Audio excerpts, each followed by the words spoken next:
जय श्री श्याम, हरे कृष्णा, राधे राधे। आज मैं आपके साथ माघ मास महात्म्य अध्याय 22वां सुनाने जा रही हूँ। तो शुरू करते गणेश वंदना से।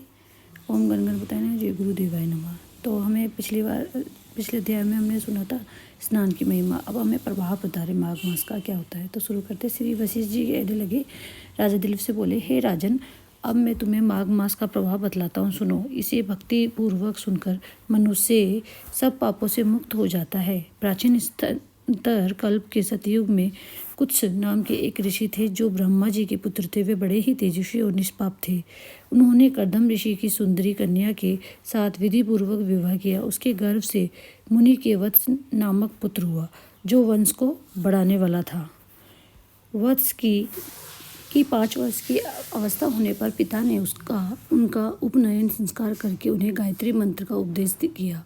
अब वे ब्रह्मचार्य का पालन करते हुए भृगुकुल में निवास करने लगे। प्रतिदिन प्रातःकाल और शाम काल अग्निहोत्र, तीनों समय स्नान और भिक्षा के अन्न का भोजन करते थे। इंद्रियों को काबू में रखते थे। काला मृग चर्म धारण करते और सदा स्वाध्याय में लगे रहते थे। पैर से लेकर लेखक शिखा तक लंबा प्लाश का डंडा था जिसमें कोई छेद नहीं था लिए रहते थे। हाथ में सदा कमंडलू धारण करते, स्वच्छ कौपीन पहनते, शुद्ध भाव से रहते और स्वच्छ यज्ञोपवीत धारण करते थे। उनका मस्तक सदैव भस्म से सुशोभित रहता था। वे सबके नयनों के प्रिय जान पड़ते थे। प्रतिदिन माता पिता, गुरु, आचार्य, अन्य बड़े बूढ़ों, सन्यासियों तथा ब्रह्मवादियों को प्रणाम करते थे।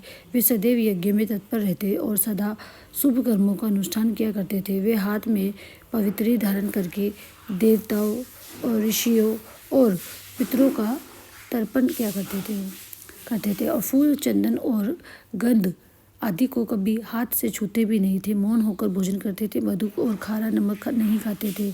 खड़ाऊ नहीं पहनते थे। सवारी पर नहीं चढ़ते थे। शीशे में मुंह नहीं दिखते थे। नीला, लाल और पीला वस्त्र, खाट, आभूषण तथा और जो भी वस्तुएं ब्रह्मचार्य आश्रम के प्रतिकूल बताई गई है उन सब का वे स्पर्श नहीं करते थे। सदा शांत भाव से सदाचार में ही तत्पर रहते थे। वो तो इस तरह से बताते, वो इसी तरह से रहते थे। ऐसे उत्तम आचरणवान और ब्रह्मचार्य का पालन करने वाले वत्स मुनि सूर्य के मकर राशि पर रहते माघ मास में भक्तिपूर्वक प्रातः स्नान करते थे। वे उस समय विशेष रूप से शरीर की शुद्धि करते थे।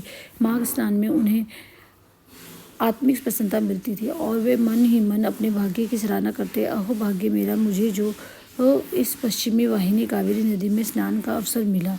समुद्र में मिली हुई जितनी नदियां हैं उनका सब प्रवाह जहाँ पश्चिम या उत्तर की ओर है उस स्थान का प्रयाग से भी अधिक महत्व बतलाया गया है। मैंने अपने पूर्व पुण्यों के प्रभाव से आज कावेरी का पश्चिमी गामी प्रभाव प्राप्त किया है। मैं कृतार्थ हूँ। इस प्रकार सोचते हुए वे प्रसन्नचित्त से कावेरी के जल में तीनों काल स्नान करते थे।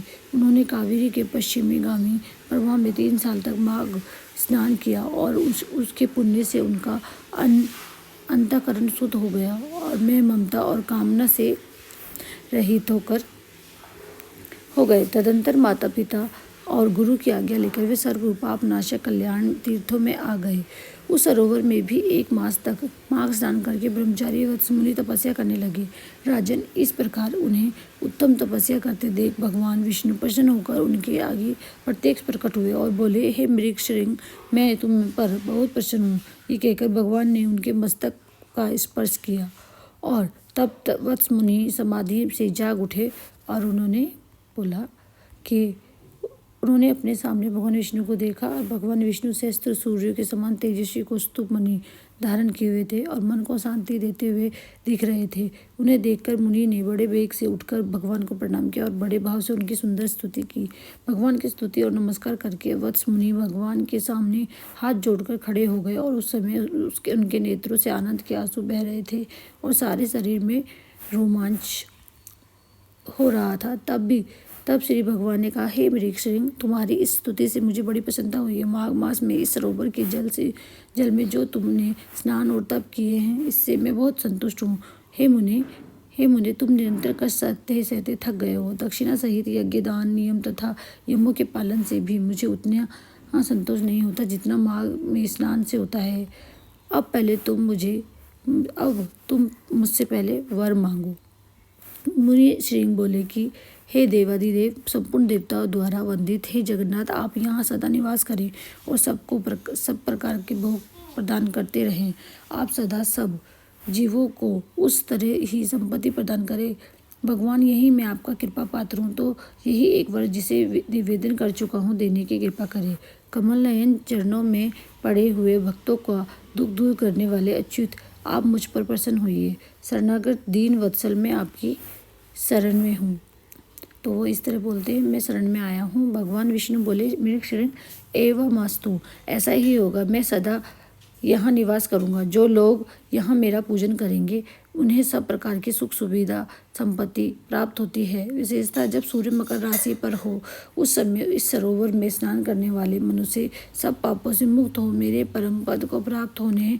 व्यतिपात योग में अयन प्रारंभ होने के दिन, संक्रांति के समय विषुव योग में पूर्णिमा और अमावस्या तिथि को तथा चंद्र ग्रहण और सूर्य ग्रहण के अवसर पर यहाँ स्नान करके यथाशक्ति दान देने से मनुष्य मेरे लोक में प्रतिष्ठित होगा। भगवान गोविंद के ये वो कहने पर उन ब्राह्मण कुमार ने उन्हें पुनः प्रणाम किया और भक्तों के अधीन रहने वाले श्री हरि से फिर एक प्रश्न किया, हे कृपा निधि देवेश्वर, मैं तो कुत्स मुनि का पुत्र वत्स हूँ, फिर मुझे आपने मृगशरण कहकर क्यों संबोधित किया? वो भगवान से इस तरह से पूछता है। तो इस तरह से ये हमारा माघ मास 22वां अध्याय संपूर्ण हुआ। हरे कृष्णा, राधे राधे।